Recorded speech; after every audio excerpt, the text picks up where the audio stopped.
She chose love over wealth, and everyone mocked her for falling for a poor man. But when his hidden truth finally surfaced, the same people who shamed her were forced to face their own greed and hypocrisy. In the end, her loyalty proved richer than their pride. I'm going to tell you this the way it really felt, not the way people later tried to rewrite it. Because when everyone laughed at her choice, they didn't see what I saw in his eyes. The first time Elara walked into the winter charity gala on Lucian's arm, the room seemed to tighten around her like a collar. Crystal chandeliers threw soft light over silk dresses and polished shoes, and every smile carried a sharp edge. Elara's gown was simple, emerald green and slightly old-fashioned, the kind a seamstress could mend and love back to life. Lucian's suit was darker, well-kept but plainly worn at the cuffs, like it had survived storms no one else knew about. They didn't whisper because they were discreet. They whispered because they wanted her to hear. "There goes the heiress," someone murmured, loud enough to sting, and the charity case she picked up. Elara's fingers tightened around the small satin clutch in her hand. She had grown up in those halls of wealth, trained to laugh softly, to never flinch, to never let the world see the bruise. But tonight, the bruise was fresh. Tonight, she had chosen love over approval, and approval was what her family used like currency. Lucian didn't squeeze her hand to reassure her the way a man trying to look brave might. He simply offered his arm, steady as a railing, and his voice was calm when he leaned close. "Breathe," he said. "Don't waste your air on people who don't know how to use theirs." His accent was hard to place, old world, like a song you can't remember the words to. When he spoke, Elara felt the strange comfort of being understood without being examined. His eyes were a pale gray that looked almost silver when the light hit them, and yet they held something warm, like embers under ash. Across the room, Elara's mother stood with a glass of champagne and a smile that didn't reach her eyes. Her father didn't smile at all. His stare was the kind that measured worth in numbers. "Elara," her mother called, each syllable elegant and cold. "Darling, come here." Elara took one step, then another, feeling the room's attention clamp onto her shoulders. Lucian didn't follow immediately. He stayed half a pace behind, as if giving her the dignity of choosing this on her own. But Elara could feel him there, quiet, watchful, present. Her mother's gaze slid over Lucian like he was dust on fine furniture. "So this is him," she said. "The man who has convinced you to throw away your future." Lucian didn't stiffen. He didn't defend himself with pride. He lowered his head slightly, not as surrender, but as courtesy. "Ma'am," he said simply, "thank you for having me." That humility made Elara's chest ache. It should have been nothing, just good manners. But in a room full of people addicted to being important, kindness looked almost rebellious. Her father's voice was flat. "What do you do, Lucian?" A pause hung in the air like a held breath. Elara knew the truth in pieces. He worked nights, he lived modestly, he gave away money when he could. He once joked that his job was preventing disasters. But he never spoke about himself the way men at this gala spoke about themselves, as if life was a trophy shelf. Lucian met her father's eyes. "I serve," he said. A few people nearby laughed, soft, amused, cruel. "Serve," Elara's mother repeated, tasting the word like it offended her. "How poetic, and how convenient. Elara, you were raised for more than this." Elara's cheeks burned. She was about to speak, about love, about dignity, about how her heart had finally stopped feeling like a business contract, when a sharp voice sliced through the music. "Lucian." The speaker was a tall man in a midnight blue coat, his smile polished to perfection. He held a glass in one hand and watched Lucian as if he'd found a flaw in a diamond. "You don't belong here," the man said, softly enough to sound civil, loud enough to carry. Lucian's posture didn't change, but something in the air did. A subtle shift, like the temperature dropping by a single degree. Elara felt it on the back of her neck. "Do we know each other?" Lucian asked. The stranger's eyes gleamed with recognition, too sharp, too certain. "Not in this costume," he replied. "But I know your face, I know your voice, and I know what you are." Elara's stomach turned. She looked from the stranger to Lucian, searching for a hint of fear. Lucian gave none. Instead, he turned to Elara, and for the briefest moment his calm cracked, not into panic, but into something deeper. A grief so old it didn't have edges anymore. He spoke so only she could hear. "If anything happens," he said, "you run, not because I can't protect you, because you must never learn bravery by dying for it." Elara's throat tightened. "Lucian, what is he talking about?" The stranger lifted his glass slightly, as if toasting. "Ladies and gentlemen," he called, voice smooth and cutting through the orchestra. "A question. Do we truly know who we invite into our homes?" The crowd quieted, hungry for scandal. Elara's parents leaned in, their faces bright with a terrible kind of hope, as if humiliation could fix what love had broken. Lucian didn't look at the crowd. He looked at Elara like she was the only real thing in the room. "You trusted me," he whispered. "That was never a mistake." Then, from the far end of the hall, the lights flickered, just once, like a blink. A cold wind slid through the sealed doors, carrying the scent of rain and something ancient, like stone after a storm. Elara felt Lucian's hand tighten around hers, and when she looked down, she saw it. A thin line of silver on his finger where no ring had been a second ago, etched with symbols so delicate they seemed to move when she breathed. The stranger's smile widened. "Your Majesty," he said, voice dripping with triumph. And Lucian, her poor Lucian, closed his eyes as if he had been holding back the night itself, and finally whispered the words that made Elara's world tilt. "I didn't come here to be seen," he said. "I came here to keep you safe." The chandeliers trembled. The room's shadows stretched unnaturally long, and Elara realized with a sudden, terrifying clarity that the truth wasn't just about who Lucian was. It was about what was coming for him, and why it had followed him straight to her. Part 1 ends as the lights dim again, this time not like a flicker, but like something has decided the night belongs to it. The music died first, like someone had reached into the orchestra pit and turned hope down to a whisper. Then the chandeliers dimmed, not from a power cut, but from something heavier, like the room itself was being held under water. A few guests laughed nervously, pretending it was a planned effect. Others looked to Elara's father, as if money could explain darkness. Elara couldn't move. She could only feel Lucian's hand around hers, steady, warm, and strangely human for a man just called Your Majesty. Valen, the man in the midnight blue coat, took a slow step forward, and the shadows seemed to make space for him. He didn't raise his voice, yet every word carried cleanly across the hall. "You've been hiding in plain sight," he said, smiling as if this were a clever game. "Wearing thrift like a disguise, eating little, speaking softly, pretending you're not what you are." Elara's mother grabbed Elara's wrist, her nails pressing into skin. "Elara, come here, now!" Her voice shook, but not with fear for her daughter, with fear of embarrassment, with fear of scandal. Elara didn't pull away, not yet. She looked up at Lucian, searching his face for the lie everyone expected. But there was no performance in him, only a calm sorrow, like a man who had spent years paying for a crime he never committed. "Lucian," she whispered, barely trusting her voice, "tell me the truth." His gaze softened, and for an instant the cold in the room eased, as if his attention could warm the air. "I will," he said, "but not like this." Valen chuckled. "Not like this? You mean not in front of your little audience? Don't worry, they won't remember the details. Humans rarely do, they just remember the feeling." His eyes slid to Elara.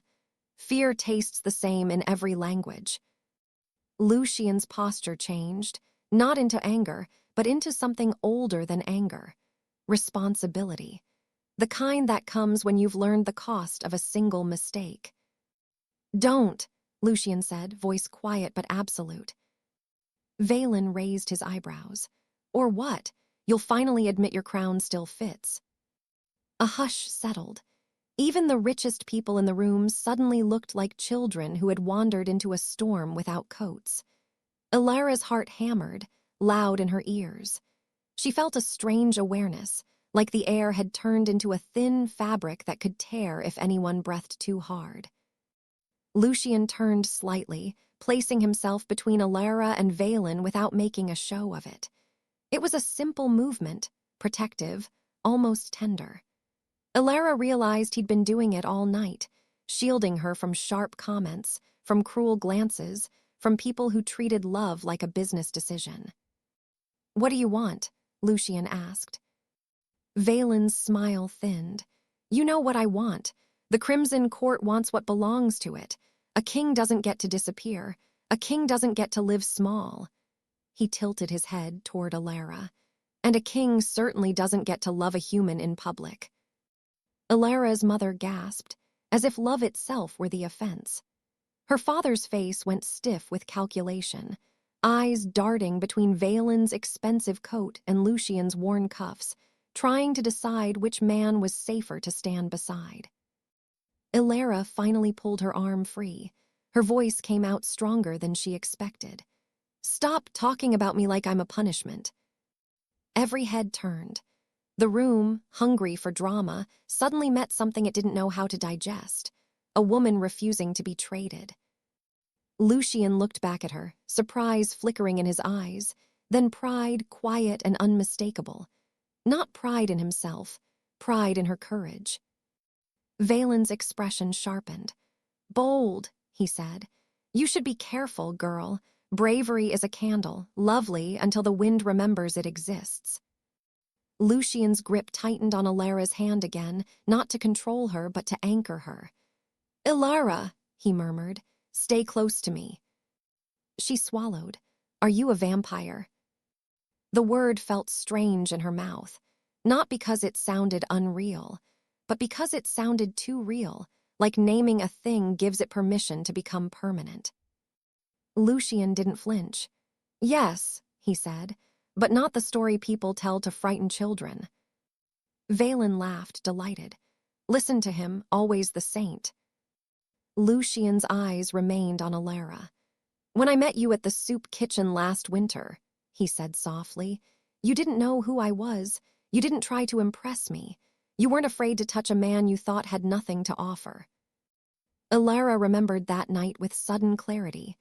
The cold, the steam from paper cups, Lucian handing his own scarf to an elderly man without hesitation. She had thought he was just kind, a little sad, beautiful in a quiet way. "You were there," she breathed. "I go where I'm needed," Lucian said. "I live simply because I chose to. My wealth isn't missing, Elara. It's distributed." His mouth tightened with something like pain. "There are shelters that don't freeze because I refuse to live warm alone." A murmur ran through the crowd, half disbelief, half discomfort. People didn't like the idea that someone could be rich and still choose humility. It made their own choices feel louder. Valen lifted his glass again, amused. "Ah, yes, the charitable king, the one who feeds the poor and refuses the court's feasts. Tell them the rest, Lucian. Tell them why you ran." Lucian's gaze lowered for a moment, as if he was weighing how much truth a room full of fragile hearts could carry. When he looked up again, the air felt steadier, like he was building a wall between the humans and the nightmare pressing at the windows. "I didn't run," Lucian said. "I stepped away." Valen's smile was sharp now. "Because you wouldn't sign the night oath. Because you refused to rule through fear." The chandeliers flickered again. Not darkness this time, something like a pulse, a heartbeat in the ceiling. Elara felt her skin prickle, and she realized the shadows weren't just shadows anymore. They were listening. Lucian's voice dropped, meant for Elara more than anyone else. There are laws among my kind, old laws. Some are meant to keep balance, some are meant to keep power. Elara's throat went dry. And Valen is what? Your enemy. Lucian's eyes didn't leave Valen. He's an emissary, a collector. He arrives when the court wants to remind you that you never truly stop belonging to it.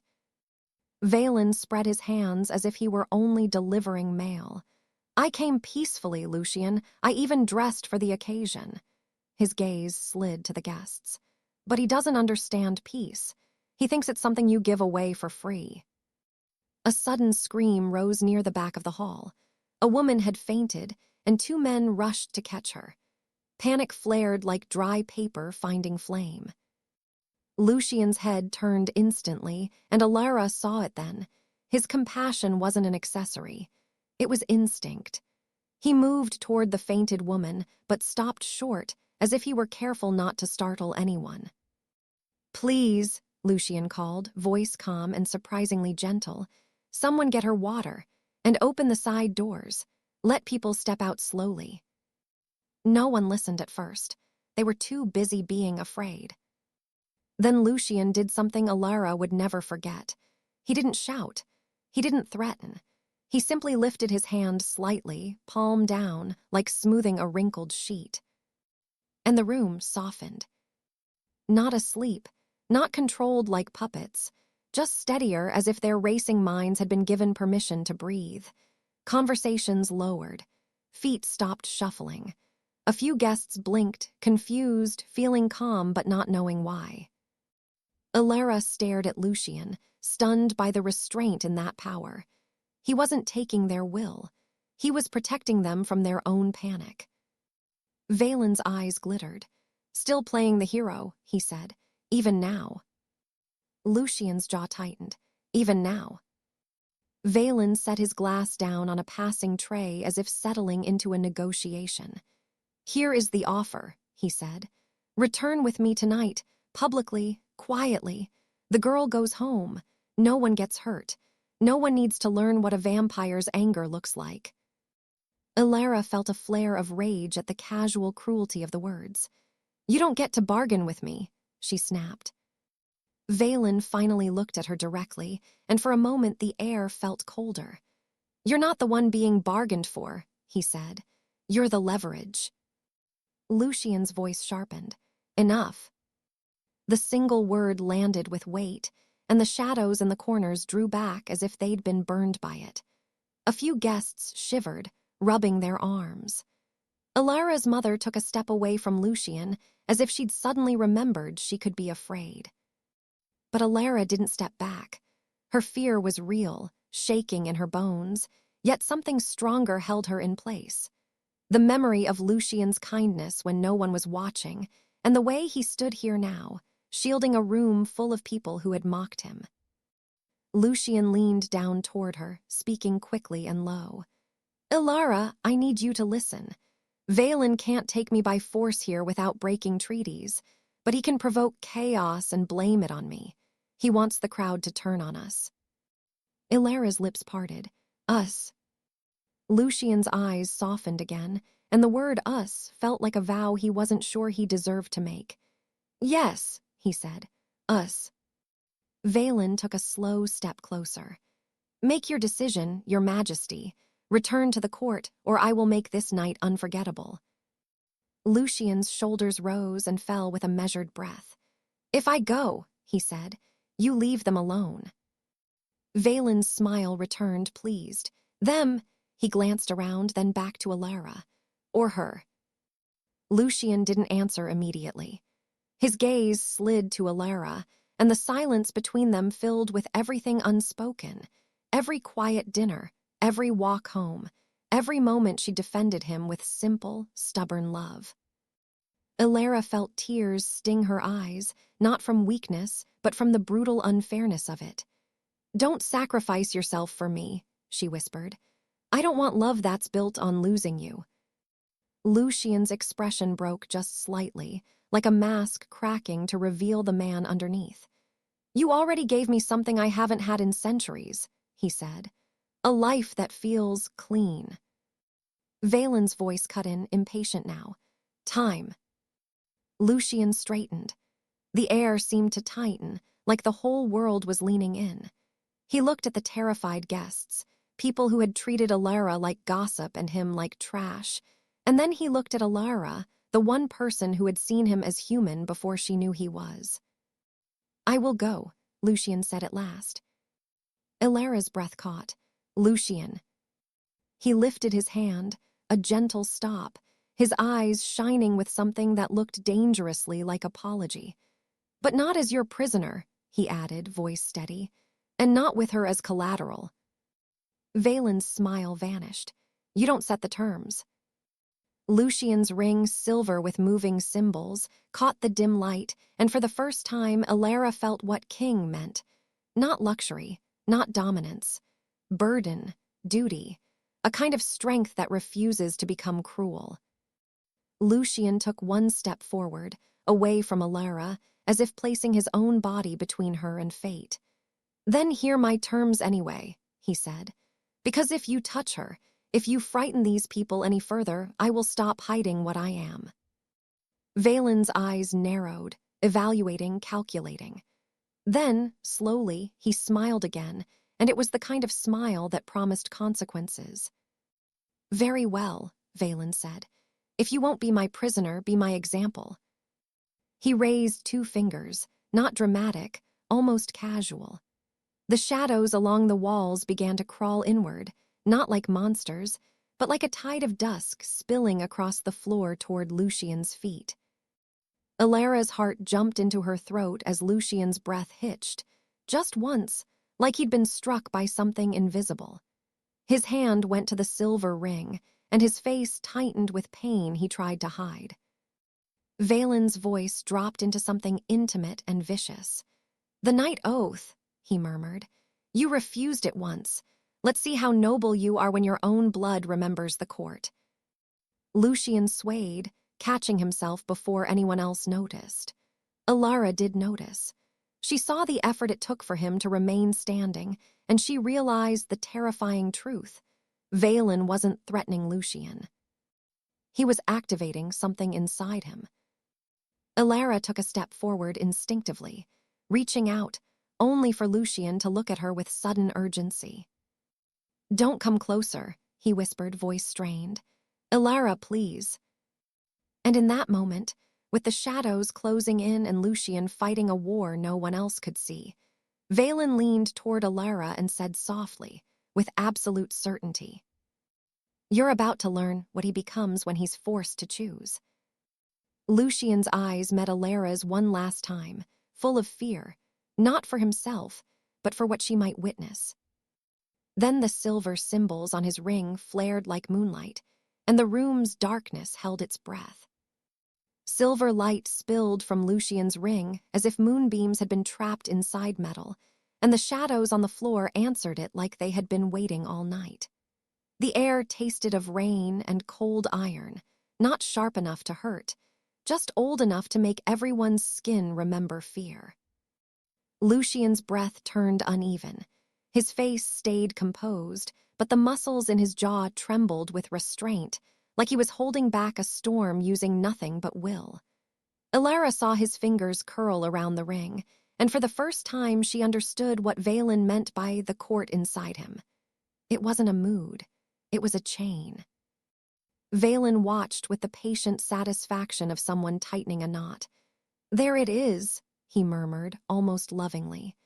The part you pretend doesn't exist, the hunger for command, the instinct to dominate. Go on, Lucian, show them why kings don't live as beggars. A few guests stumbled backward, bumping into tables. Glasses clinked and trembled. Someone whispered a prayer. Elara's mother clutched her pearls like they could buy protection. Elara's father's eyes darted toward the exits, calculating how to save his reputation first and his daughter second. Lucian didn't look at any of them. He looked at Elara. Don't come closer, he said again, and this time his voice carried a strain that made Elara's throat tighten. If I lose control for even a moment.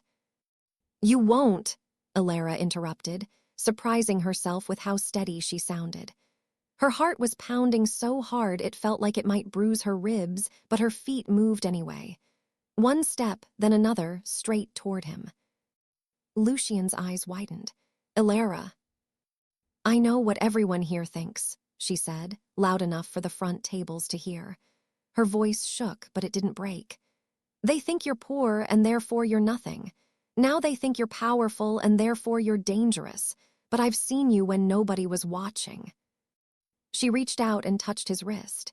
His skin was cool, not icy, and his pulse, yes, he had one, was steadying and then stuttering, like a drum trying to remember the song. The ring's symbols flickered faster, brightening with each beat of Valen's invisible pressure. Lucian flinched, not from her touch, but from how much it mattered. "You fed strangers before you fed yourself," Elara whispered, voice for him alone now. "You gave away your coat. You stayed up all night at the shelter because the furnace broke.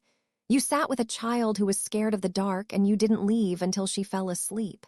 Monsters don't do that, Lucian." For the first time, the silver glow hesitated. It dimmed by a fraction, like it was listening. Valen's smile tightened. He took another step forward and the shadows followed him, sliding like spilled ink across the polished floor. "Beautiful speech," he said, "but kindness is not a crown. It's a weakness. That's why the court stripped you of your throne." Lucian's shoulders tensed. The chandeliers above trembled again, and a soft shower of dust drifted down from the ceiling plaster. People gasped and ducked, and panic threatened to rise. Lucian lifted his hand, palm down, trying to calm the room the way he had before. But the ring fought him. The silver light surged, and the shadows lunged toward his feet like they were eager to claim him. Elara turned her face toward the crowd, forcing herself to meet their eyes. "If he wanted to hurt you," she said, "you wouldn't be standing. He's the only one here trying to protect people who mocked him." A hush fell, not peaceful but stunned. Even fear paused, confused by being called out.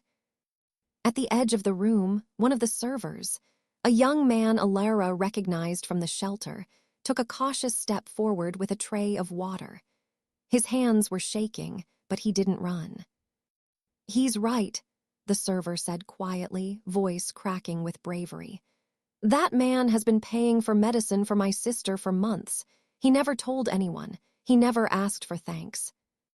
A second staff member nodded. "And he fixed the boiler at St. Maron's last winter. He stayed till sunrise." The crowd shifted. The wealthy guests glanced at each other, discomfort creeping in. It's one thing to fear a vampire. It's another thing to realize you've been laughing at your own protector. Valen's expression hardened. "Sentiment," he said, as if the word disgusted him. "A sweet perfume, easily burned off." He lifted 2 fingers again, and the shadows began to crawl higher, up table legs, up chair backs, like dusk climbing a staircase. Lucian's face tightened with pain. He didn't roar. He didn't lash out. He just stood there enduring it, like suffering was preferable to becoming what Valen wanted. "Elara," Lucian whispered, and his voice sounded older than the building around them. "If I ask you to leave, will you?" Her eyes stung. "No," she breathed, "not like this." Something flashed in Lucian's gaze, relief and heartbreak tangled together. "Then listen to me," he said. "The ring is a vow.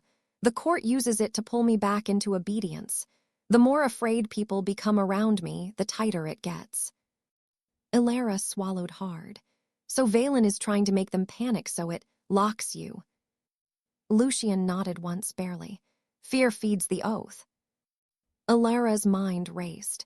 She couldn't outfight a centuries-old emissary. She couldn't outmagic a king.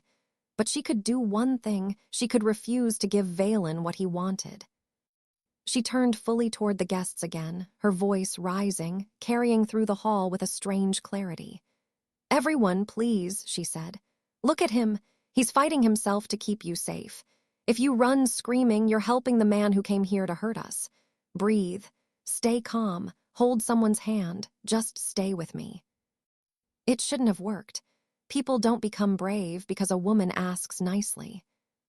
But something about her voice, raw, human, shaking yet determined, made the room remember its own dignity. A few guests stopped backing away. Someone helped the fainted woman sit up. Another person opened the side doors as Lucian had asked, letting fresh air in. The panic lowered from a roar to a murmur. And the ring dimmed again. Valen's eyes narrowed. Clever girl. Then Elara's mother stepped forward. The move was so unexpected that Elara's body went cold. Her mother's expression wasn't frightened anymore. It was controlled, almost relieved, like the night was finally turning the way she had planned. She held up her champagne flute, and in the glass, Elara caught a brief reflection of something pinned near her mother's collarbone. A silver brooch shaped like a crescent, etched with the same delicate symbols that glowed on Lucian's ring. Lucian's head turned sharply. Genuine shock broke through his composure. "Elowen," he said, saying Elara's mother's name like it carried history. Elara's chest tightened. "Mom," she whispered, "what is that?" Her mother's smile was smooth, practiced. "Insurance," she said, as if discussing a business contract. "I made agreements long before you fell in love with a stranger." The room spun in a slow, sickening way. Elara stared at that brooch, recognizing it now, not from knowledge, but from a memory. Her mother had worn it only on the most important nights, the nights she wanted to look untouchable. Valen's voice softened with satisfaction. "Ah," he said, "there it is, the human who understands power." Elara's father looked at his wife like he was seeing her for the first time. "Elowen, what have you done?" Her mother didn't even glance at him. She kept her eyes on Lucian, and there was something resentful in her gaze. "You should have stayed gone," she said. "You brought danger back to my doorstep." Lucian's face changed, not into anger but into grief. "I brought protection," he said quietly, "and you sold it." Elara stepped forward, shaking. "You invited him here," she said, voice breaking. "You let them shame me just to hand Lucian over." Her mother's jaw tightened. For a moment, something human flickered there, fear, guilt, maybe even regret. Then it hardened again into pride. "Love makes you reckless," she said. "I'm saving you from a life you don't understand." Valen laughed under his breath and reached toward Elara's mother with an easy confidence, like he had been waiting for this handoff. "The brooch," he said, "if you please." Elara's mother hesitated only a second before unpinning it. The silver crescent caught the dim chandelier light, and the symbols along its curve shimmered like a hidden language waking up. Lucian's eyes widened, and his voice sharpened for the first time that night. "No." Valen took the brooch and held it toward Lucian's ring like two magnets finding their match. The shadows surged, not violently, but decisively, as if the room had chosen a side. Elara grabbed Lucian's arm. "Fight it," she pleaded. "Lucian, stay with me." His gaze snapped to hers, and in it she saw terror. Not of Valen, not of the court, but of failing her. "I'm trying," he whispered. The silver symbols flared brighter than before, and the air pressed in on Elara's lungs. Lucian's knees bent slightly, like a weight had been dropped onto his shoulders. He clenched his teeth, shaking with the effort of remaining himself. Then he did something that stole Elara's breath. He didn't pull her closer to save himself. He pushed her away, gently, with a wave of controlled force, like moving her out of the path of a falling tree. She stumbled back into the arms of the server from the shelter. "Elara," Lucian said, voice breaking at the edges, "forgive me." Valen leaned in, triumph glittering in his eyes. "Good," he murmured. "Now kneel." Lucian's body trembled, fighting an order older than memory. His gaze stayed locked on Elara, as if her face was the last anchor keeping him from sinking. And slowly, so slowly it felt like time was grieving, Lucian's knee began to lower toward the floor.